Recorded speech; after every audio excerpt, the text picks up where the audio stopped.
Coach, I hope you've had a great birthday. Hopefully you got plenty of presents, and Miss Ruth Ann fed you quite well.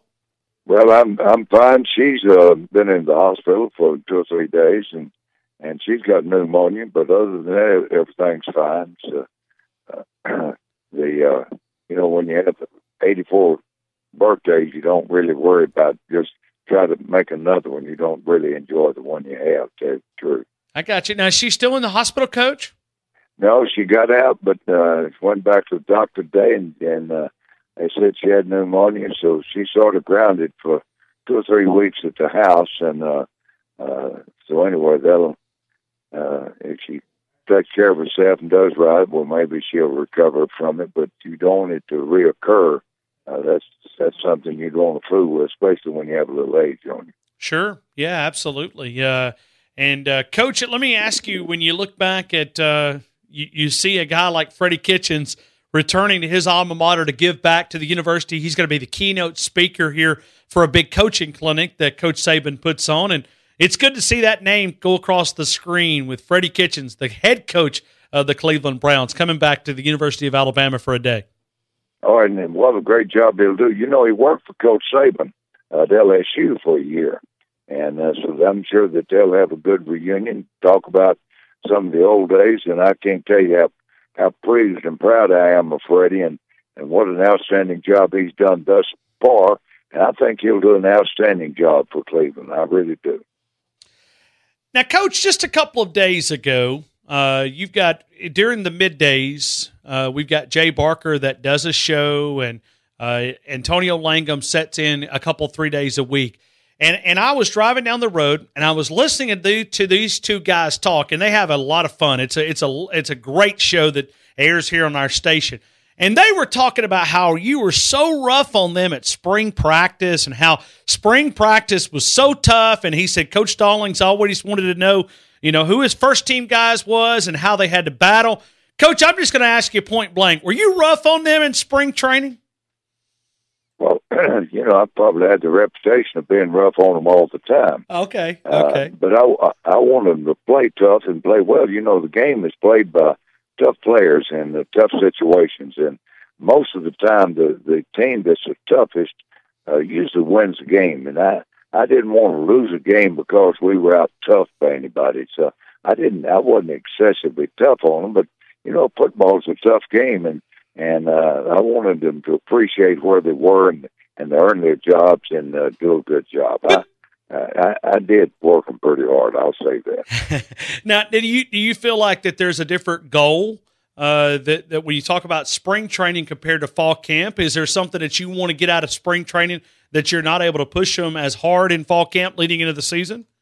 Well, first of all, in the fall of the year, you're getting your football team ready to play. You're talking about X's and O's. You're working on situations. It's run situations. It's pass situations. It's short yardage situations. It's offensive and defensive. It's goal line situations. And all of those, once you got to get your team ready to play, you're backed up and you don't have any timeouts and you've got to give them a safety and all those kind of things you've got to work on. In the fall of the year, or the spring of the year, you just get I want to know who the best football players were at each position. I wanted to know without question who was the starter and who was his backup when fall practice started. Then when fall practice started, we went into game preparation at least after the first 7-8 days. Coach, and we asked you about this last week. There's some rules that are being changed in college football, and some rules that are being changed in even the younger ranks.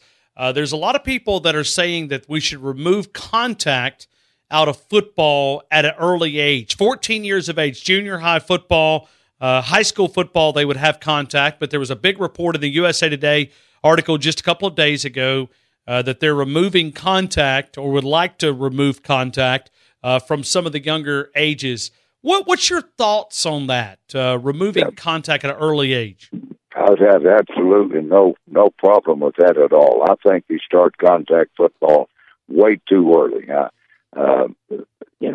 You get hurt, and then now all of a sudden the licks hurt, and you're not old enough to handle those contact licks. And so what happened? You end up quitting. And I think that junior high is plenty early to start contact football. And that's a personal opinion. I've said that on a number of occasions. And even though I started off here early, and if I were playing right now and they had a team, I'd want to be on it, whether it's third grade, fourth grade. But it's saying, from my experience and my vantage point, I think contact football has started way too early. All right. So certainly when you talk about, well, let me ask you this. Is there a rule that you don't like in college football that you would remove to improve the game? Well, I really hadn't thought about that. Okay. I'd do away with instant replay. I know that. The game is played in all kinds of conditions, rain, sunshine, hot, cold. Players make bad plays, coaches make dumb decisions, and we want perfect officiating. Doesn't even make sense to me. If the rest of the game was a perfect game, then I'd say have perfect officiate. So if it were up to me, I would leave it up to the official to make the call and go on with the game.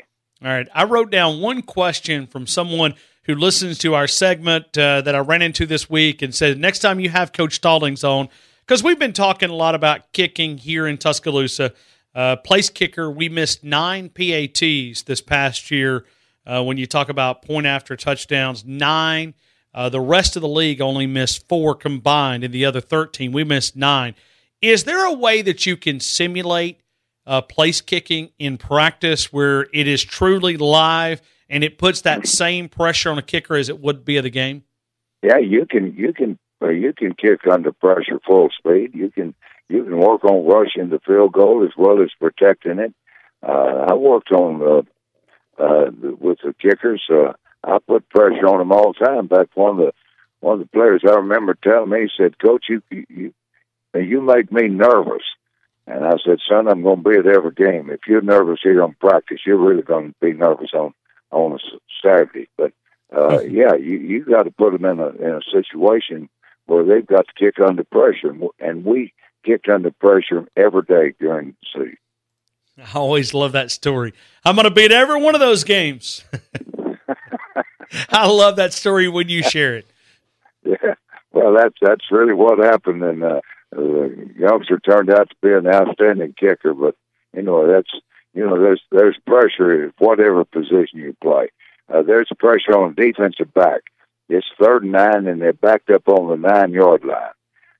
You think that's not pressure? They can throw a 91-yard touchdown pass, and you are a GOAT, and yet you back up and they catch a 15-yard pass in front of you. Now you're a GOAT. The defensive back is under pressure all the time. Let's continue. Let's go to the phone calls, 205-342-9904. Now, Coach, this guy he called the producer earlier today, and he said, "I'm not feeling very well. I'm going to have to take 2 weeks in a row." But then I look up at the call board. He must have got to feeling better. Red, you're first up with Coach Stallings. Well, Papa, good evening, and I hate to hear about Miss Ruth Ann being sick. I've got about the same daggone thing. I wasn't about to go without wishing you a happy belated birthday, buddy. Well, Red, I appreciate it, but you do know three strikes and you had 2, so I'm glad that you got back to the telephone. Even if it just be a short period of time, you made it, and I'm proud of it. I couldn't pass it up, Coach. I didn't want to embarrass you. Get the coughing here. One quick thing, Papa. Could you tell this new generation about who actually started the wishbone and explain it to them, and I'll let you go and let somebody else get on, Papa. Y'all have a blessed day, sir. Thank you, Red. Well, the wishbone was really started by Darrell Royal, and he got the idea. This is what Darrell told me.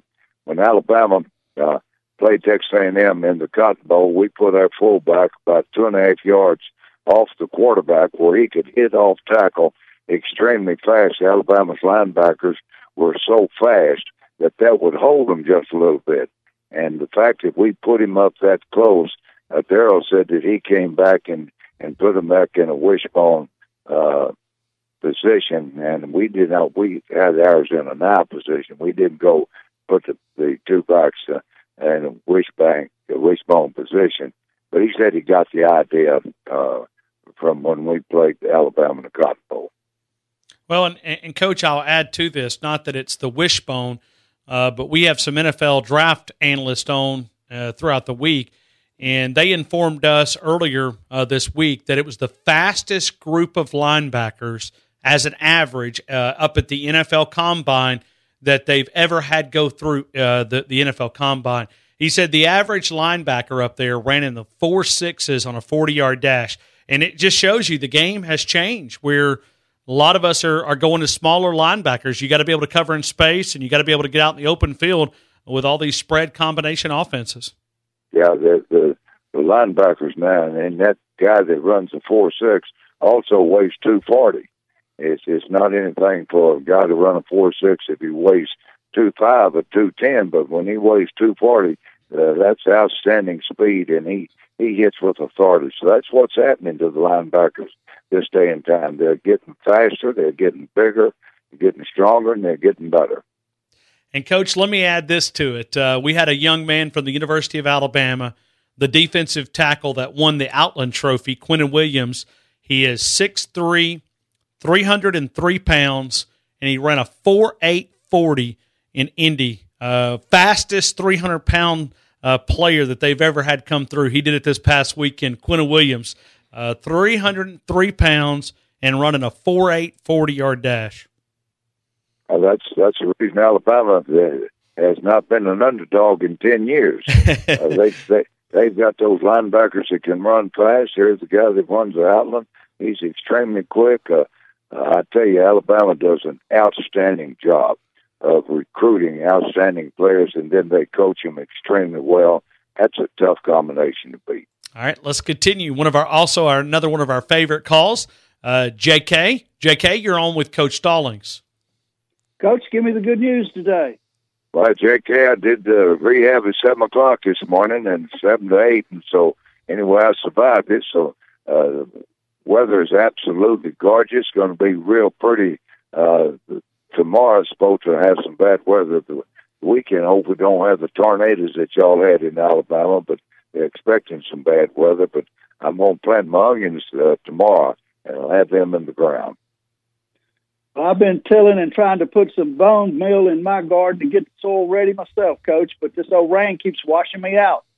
Yeah, it's been the wettest winter I can ever remember, but we're going to be wanting all that rain in July and August. So anyway, you can't complain about getting it, but we are extremely wet.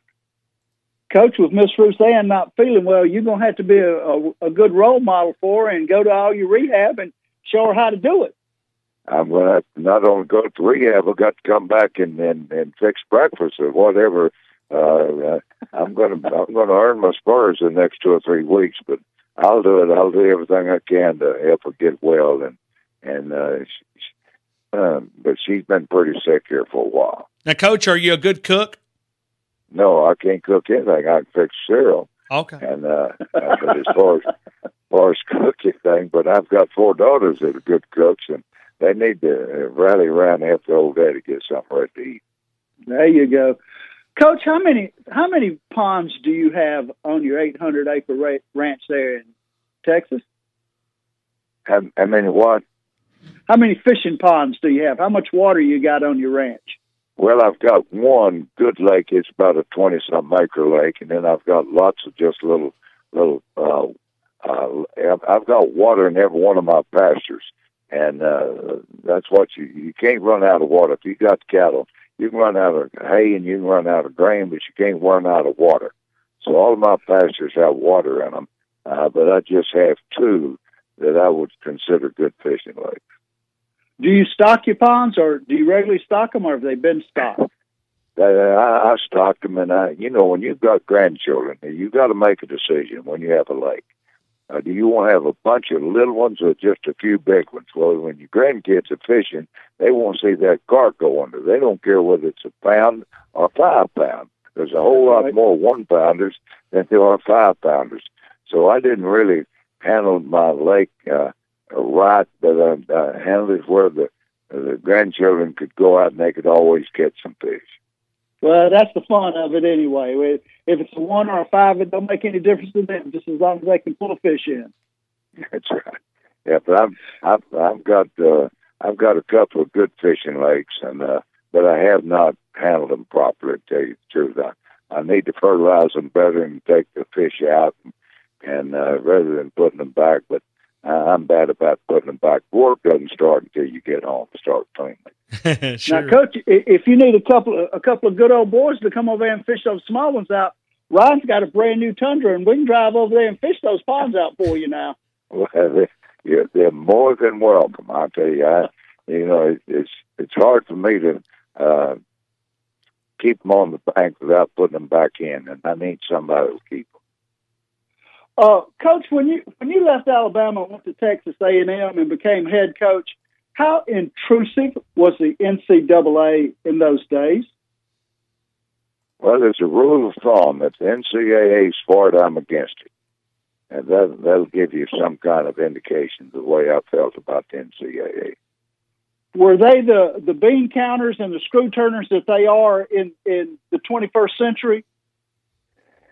You know, there's no substitute for common sense, and somewhere along the line we sort of throw that out the window in common sense. And I was on the board of regents of the A&M system, and we had one of our universities had they didn't play anything but baseball and basketball, and one of the players had cheated on a foul, and so the president of the university fired the head coach, fired the assistant coach, fired the compliance people, took the graduating scholarship, he had graduated, and they took that degree away from him and made him go back and take that course again.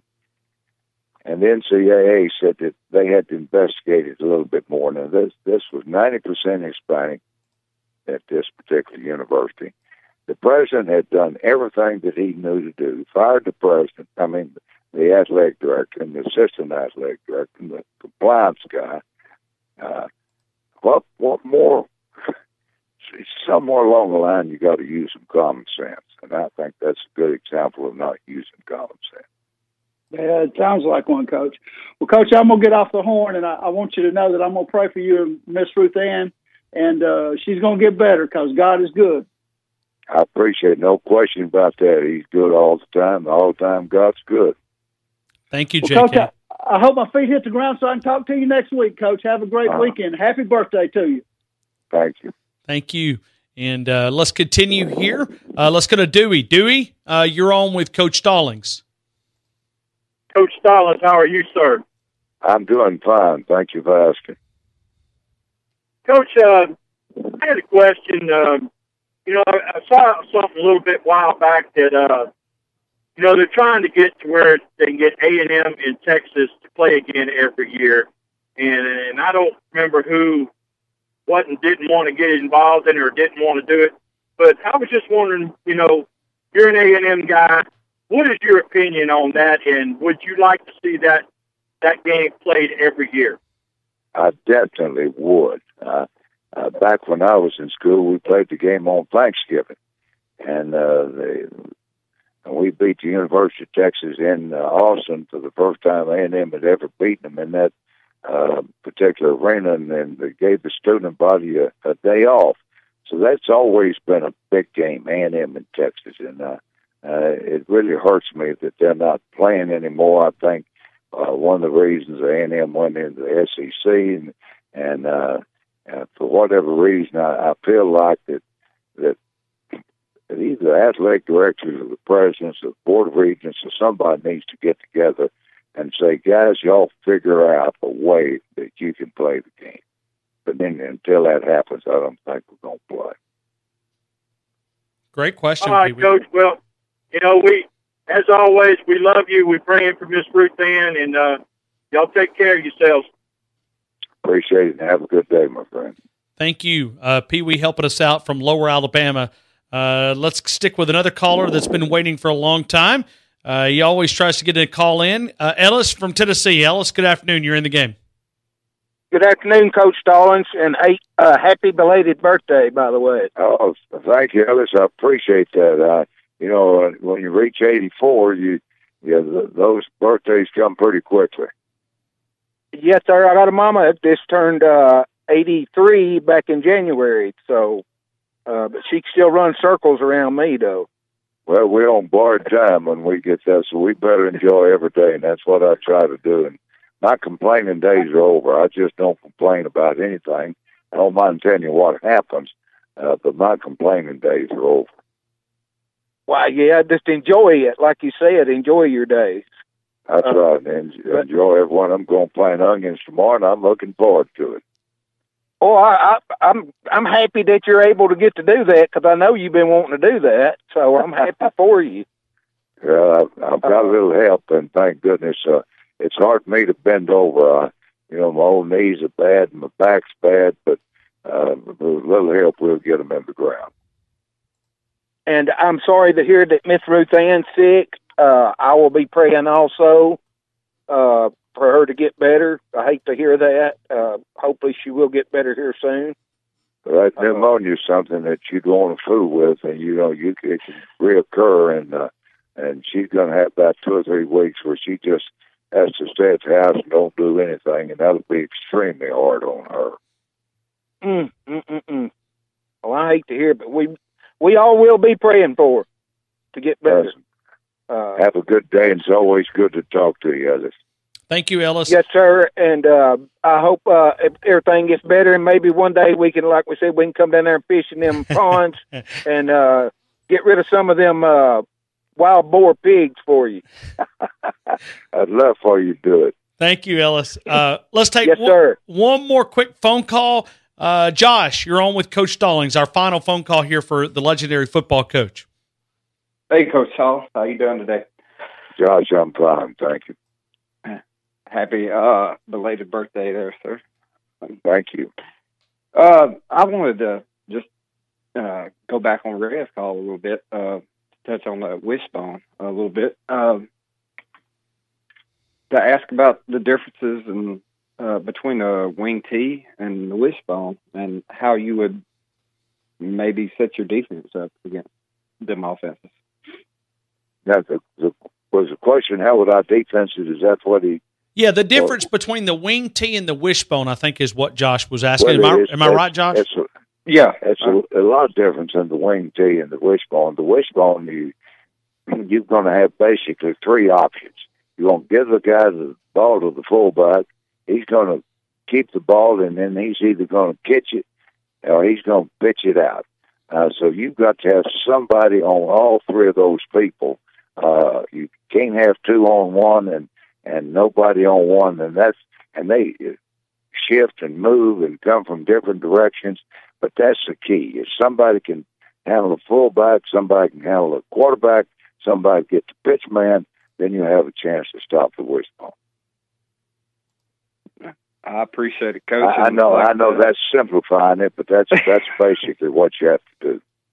It's all about playing your keys and everything like that. Stay in your role. That's right. That's right. And Alabama ran that wishbone extremely well. Of course, University of Texas made it famous, and Alabama sort of helped it along. I appreciate it, Coach, and prayers for Miss Ruth, and like I said, happy birthday, late birthday there. But I appreciate it. Thank you. Josh down in Foster's, Alabama, calling us in. Coach, well, that'll wrap us up. Certainly always enjoy the conversations, and we certainly wish Miss Ruth Ann a lot of good thoughts, and we certainly send our prayers out there. Hopefully she gets to feeling better. And well, my prayers go to the people that's in that tornado, and that wasn't too terribly far from where Pat Dow lives, and I've got some friends. D-Mark Mitchell, I don't know if you know D-Mark or not, but he lives in the Opelika area, and that was a terrible tornado that hit in that area. Yes, it was, and we're doing some things to raise money for them with Tide for Tigers is what we've created here. Tide for Tigers is and they had last night, I don't know if you know this, but Auburn came here to Tuscaloosa in basketball and played inside Coleman Coliseum, and they did a moment of silence and was able to raise some financial funds as well. So even though we're rivals on the field, they're our friends and the family that we grow up in this state. That's right, and my prayers are with those people too. Thank you, Coach. Have a great week, sir. Thank you, my friend.